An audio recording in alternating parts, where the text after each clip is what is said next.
LJ McCray is likely going to play a pretty significant role in this Florida Gators defense. We're going to talk about that here on Locked On Gators. You are Locked On Gators, your daily podcast on the Florida Gators. Part of the Locked On Podcast Network, your team every day.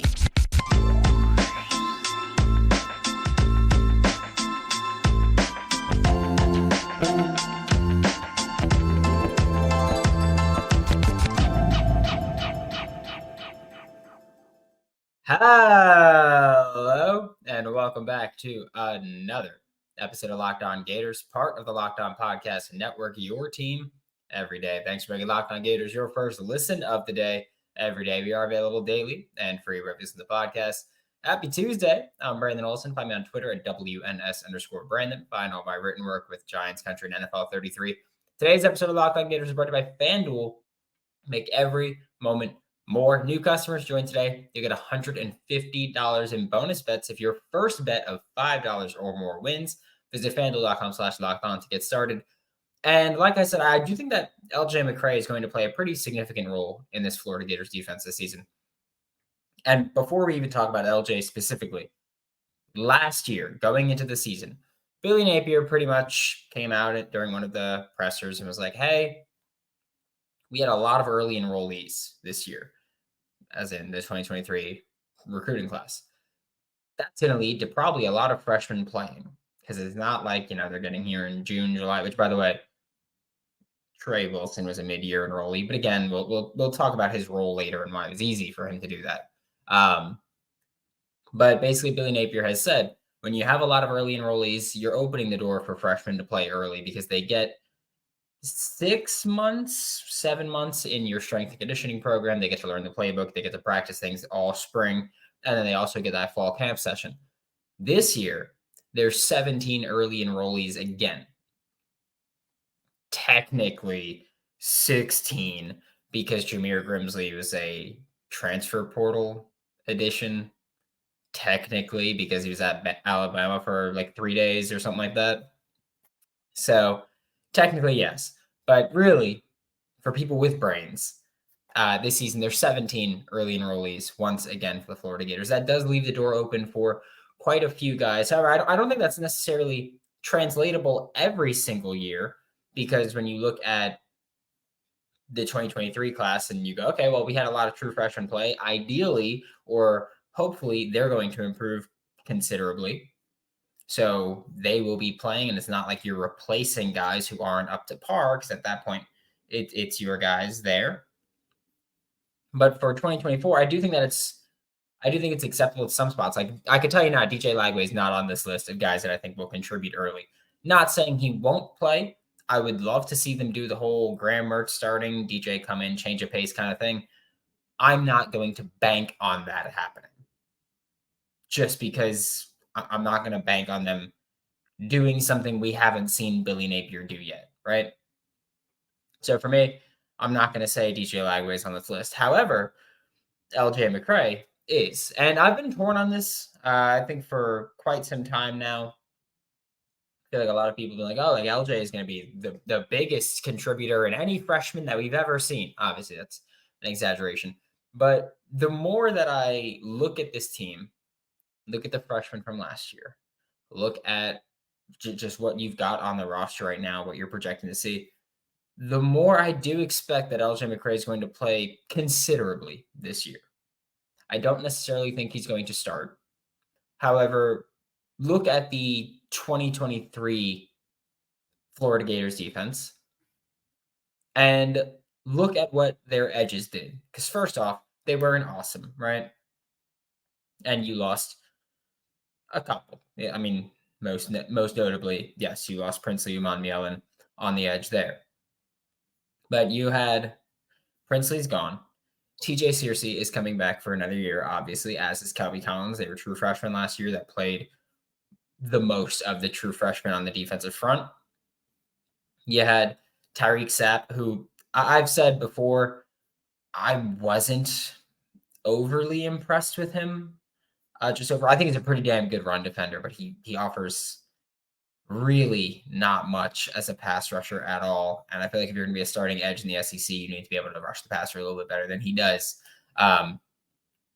So I wasn't overly impressed with Tyreek Sapp. Jack Pyburn wasn't very good. He was good for what the expectations were, but he wasn't very good. And he's coming off that torn ACL, which we'll see how he's playing and performing at that point in time. Cameron James is a true freshman who I think LJ McCray's high school film is better than Cam James' true freshman film. So I would put LJ McCray there. Justice Boone's coming back. But outside of that, the edge room, not awesome. And so I think looking at the combination of LJ McCray is a really freaking good high school football player with translatable skills. He's not one of those guys who it's like, oh, he's clearly just out athleting everybody.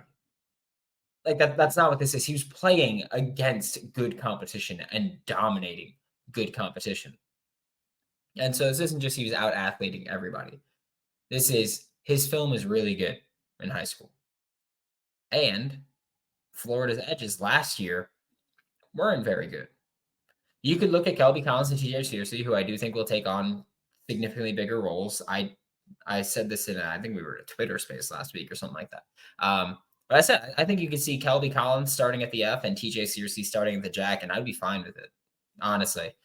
Just based on what you had last year. Again, Tyreek Sapp, not sold on him.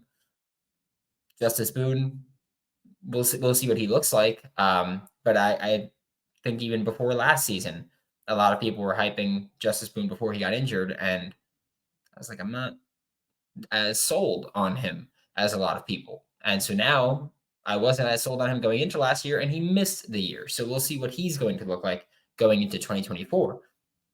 But for LJ McCray also, I think that it's not a great edge group, and he is a very, very good high school football player with translatable skills to the next level. It's all about how quickly he picks up the defense, but he can play at least as a consistent rotational piece. I'm not saying he's going to start, but if he can give you 25 snaps a game, 30 snaps a game, then you're talking about a pretty significant contributor. Florida's defense last year had 10 to 13 guys in that range, or 10 to 14 guys in that range of playing that many snaps per game.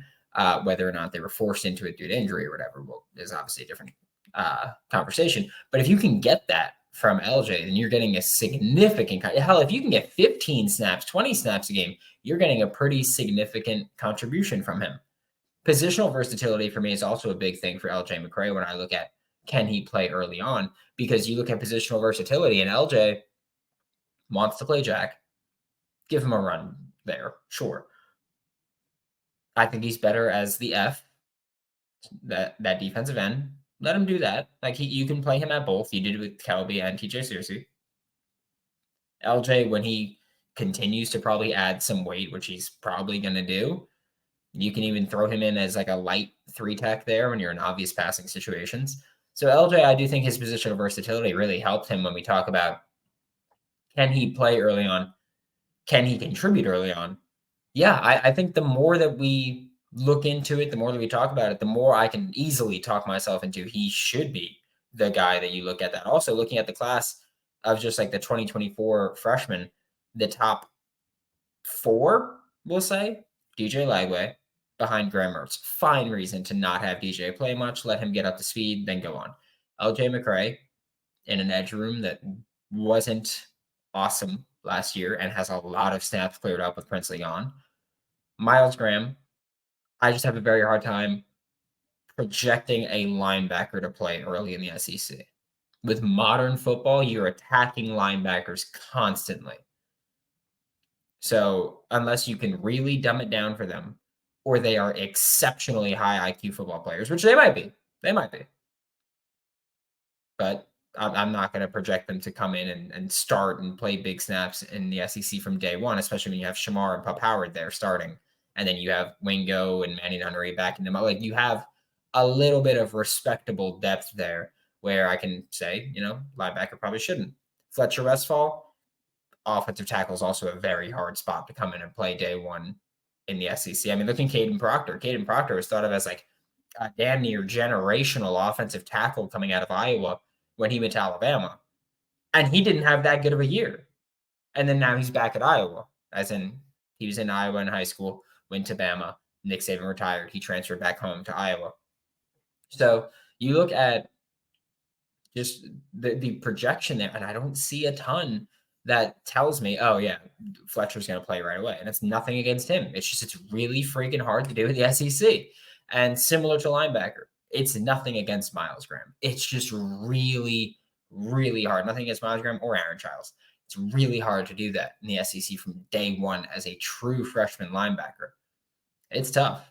We saw Shamar do it, but even then it was rotational, and he didn't look like he was the Shamar that we saw in 2023. There was a clear instinctual and IQ growth from the 2022 season for Shamar to 2023. And I think that we'll continue to see that happen. And I think we could see similar jumps where you could see Miles contribute a little bit early on. You can see Aaron Childs do the same thing. But I'm not going to say, they're going to be big-time impact players. It's really hard to do at linebacker. That's just a fact. We are about to talk about offensive players for the rest of the show. But first, we're going to get a quick word from FanDuel. Today's episode of Locked On Gators is brought to you by FanDuel Sportsbook. Get buckets with your first bet on FanDuel, America's #1 sportsbook. Right now, new customers get $150 in bonus bets with any winning $5 bets, $150 if your bet wins. Sunday, very good day. There was like a full slate of NBA games. It was awesome. You could bet early in the beginning of the game. It was Bucks, and I forgot who they even played, but Bucks played at 1:00, and then there was a game at 3:30, and then that was Suns Lakers, and there was 5, 6, 7, 7, 7, 7, and it was awesome. There's just a full slate of NBA games, and a full day is really fun. I just have to say. Visit FanDuel.com/lockdown and shoot your shot. Remember that FanDuel is an official sportsbook partner of the NBA. Thanks for making Locked On Gators your first listen of the day every day. We are available daily and free wherever you listen to podcasts. And continuing the conversation of just which true freshmen have a decent chance at contributing early on in the 2024 season as true freshmen, like not a 2023 redshirt freshman, true freshman. I think Kahnen Daniels is someone that we have to talk about. And we've talked about Kahnen a lot on this show. I've very openly said I'm a huge fan of his, very big fan of what he brings to the table. Very big fan of what he brings to the table. Maybe the highest I think I've ever been on a high school running back, which again, I started paying attention to high school running backs 3 or 4 years ago when I started covering Florida directly. And I don't think I've been as high on Kahnen Daniels as I've been on anybody. I think that his vision is just next level for a high school kid. I don't think I've seen vision like that, even including Trevor Etienne. It's just not vision that you see frequently. It's not vision that you see often. His patience is a big thing where I'm not going to say he's Le'Veon Bell, but he presents that kind of patience and that kind of vision where he waits for things and he kind of sees where lanes are opening up. You scroll on Twitter when you look at running backs and there's a screenshot of where the hole is and you go, they didn't run there. And it's often where the hole is when you take that screenshot is not where the hole is going to be when a running back gets to the actual point. And so I think Kahnen Daniels does a good job of seeing where the hole's going to be, not where the hole is. And I think that really helps him. And it created long runs for him. When you look at his high school tape, it's a long run after long run after long run because he constantly hits that cutback lane. And that's just a beautiful sight to see when you look at running back play. It's like position 1B for me on offense. It's tight end and running back are positions that I love watching, which is why fullback is the best. I just want to say, just throwing that one out there. But Kahnen, he has that vision that's just fantastic for him. And obviously, when you get to college and the SEC, things are going to step up and they're going to speed up, and he's probably going to be a little bit slower there. But I think that his is good enough where you can translate and project and say, that should carry over. Like you could look at him and say that should come to the next level with him. And strong contact balance, again, is going to be a thing where when you get to the SEC, you're playing against much tougher linebackers, much tougher safeties, much tougher defensive linemen, and they're coming downhill at you. But again, you look at the contact balance that he exhibited and you go, well, I think that he can handle that. Like, not easily, but I think that he can handle that, especially as a true freshman. He's going to only get better as he gets stronger. I also want to say that I think I've been very open about how I feel about the running back room this year, where I say you got Montrell Johnson, and Montrell Johnson's a damn good running back. Okay. Don't get that twisted by anything. I've said he's got room to grow. I said he should come back for this year so he could develop and prove himself a little bit more. He's still a good a very good running back. Great vision. Usually runs with pretty good contact balance. Just last year, there were times where he was clearly not running like himself, and it was likely due to some kind of being banged up or something like that, where he just was not moving the way that we're used to seeing Montrell move, especially through contact. Then you have Cam Carroll behind him, who I like Cam, but he hasn't played college football with any sort of significance or relevance in 2 full seasons. That's another one where I go, it's really hard for me to just go, oh yeah, he's going to bounce back like nothing. So it's really hard for me to say, yeah, Cam's going to be perfectly fine after not playing for 2 years. Right back on the horse. Trayon Webb in 2023 was okay. He was okay. I just want to say that. I don't think he was good. I don't think he was bad. He was okay. I'm not going to be like, oh no, Kahnen, you got to wait your turn for someone that's okay. If Kahnen gives you the better running opportunity, then you do it. And then, of course, Jaden Baugh is someone who I don't know if he's fully ready right now to play from day one. So I do think his vision needs to step up a little bit. And I think part of that was because in high school, he played so many different positions.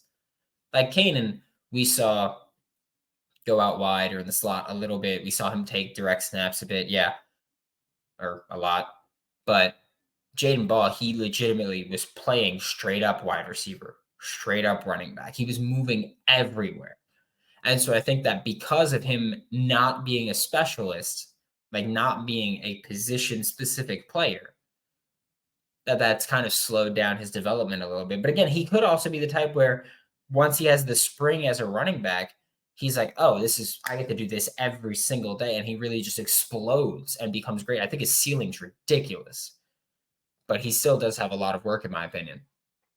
So with the running back room, you have Montrell Johnson as the only definitive, oh, he's a good player. Like he's a dog. Everybody else, there's pretty big question marks. Trayon Webb, will you take the next step? Cam Carroll, how is your health? And even without your health, how have the injuries impacted you long-term, if they've impacted you long-term? Do you have the same burst? Do you have the same speed? Do you have the same change of direction? What's different? And so I think looking at what Kahnen did in high school, which was record-breaking domination. You look at what Kahnen Daniels did in high school. You look at his traits that project. Again, that's something that I continue to talk about, where traits that project, where he's doing the right things. He's not just out-athleting people. Like we could talk about football players where we go, oh yeah, he's just, it looks like he's playing against kids out there. He's destroying them. Really, it's just that he's a really fast receiver with no skill, actually. It's just he could just outrun everybody there. Like you look at guys with gaudy stats, that's how it is a lot. Like Max Brown had like 12 yards per attempt and like 72% completion percentage when he was in high school. It's like because his team is just better than everybody else. Not a knock on Max. Big fan of Max. Think he's going to be pretty good with Charlotte. But it was one of those situations where like they were just better than everybody else, faster than everybody else, stronger than everybody. They weren't technically beating people. And I think that Kahnen Daniels has those translatable skills, like his vision, like his contact balance, where you look at him and you go, that's an SEC running back that can be pretty damn good, pretty successful. And so that's why I'm so sold on Kahnen Daniels as he's going to be a dude. Like in 2022 when Billy Napier first got here, the guy that I was like, oh, I think he's going to be pretty good. It was Hayden. Like I'm not gonna. It was Hayden Hansen. Not gonna lie. It was Shamar. It was Hayden Hansen. It was Caleb Douglas. Those were like the three main guys where I was like, oh, they're gonna be pretty damn good from that high school class. Shamar was pretty damn good. Hayden was pretty damn good, and Shamar has been pretty damn good. Okay, they've all been good in their roles. 2023, looking at that class, and who I was sold was going to be really freaking good. Rod Kearney was, I think, the guy that I was most sold on as being very good. Bryce Thornton was another one, and Jordan Castell was another one where I thought they were going to be exceptional. And this year, looking at Kahnen Daniels, he's one of those guys where I'm planting my flag and I'm saying I'm completely sold on him being a success. Whether it's this year or not, we'll see, but I'm completely sold on him being a success. No doubt in my mind about it. And if I'm wrong, I'm wrong. But the process is right, and I know it. We are about to talk about one more player that I do think can play a pretty sizable role this year, or at least contribute pretty decently. But first, we're going to get a quick word from Game Time. Today's episode of Locked On Gators is brought to you by Game Time, and Game Time is the easiest and fastest way to buy tickets for all the sports, music, comedy, and theater events near you. And they have killer last-minute deals, all-in prices, like views from your seats, and the best price guarantee. Because don't forget, with Game Time, if you find tickets in the same section and row for less, Game Time will credit you 110% of that difference. Best price guarantee. Okay. Just saying. It's pretty damn good. And with baseball coming back, I've told this story before a million times. The way that I like to watch baseball games and go to baseball games is that I like to know who's pitching. So like I'll often wait till 2 days, 1 day, or the day of before I buy tickets because I don't want to watch some dude with a 6.45 ERA on the mound. I get it. We love dingers.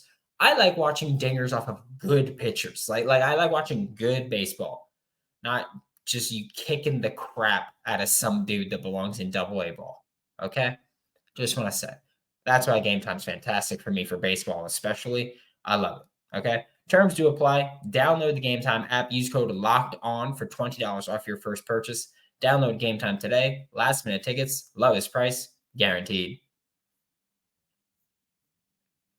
To wrap up today's episode of Locked On Gators, we're talking about one more player that I do think can play a pretty impactful role for the Florida Gators in 2024. I almost said 2023. In 2024. And it's Jerrae Tank Hawkins. And I don't think that he's this just exceptional football player that is Tyreek Hill. Okay. However, when you look at this team, when you look at the Florida Gators, their roster, their tendencies, you look at the receiver room. Ricky Pearsall is gone. Okay. He had the most targets on the team. Caleb Douglas is gone. I know a lot of people weren't super high on him. He was playing almost as many snaps as Ricky through the first 4 games, and then he got hurt during the 5th one. Okay. You got Khalil Jackson back. You got Trey Wilson back. After that, I get it. Everyone's high on Andy Jean. Everyone loved Aiden Mizell last year, too. There's not really anybody proven behind Eugene Wilson III and Khalil Jackson. Okay. Chimere Dike is here, and I do think that he's going to be successful, but we're talking about true freshman here. And Jean, take that next step.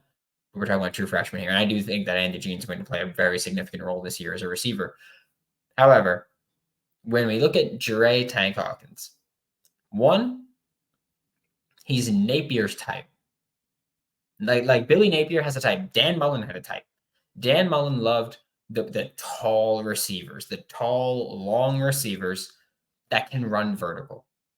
Justin Shorter did it. Xavier Henderson was another big one. Marcus Burke is a Dan Mullen kid.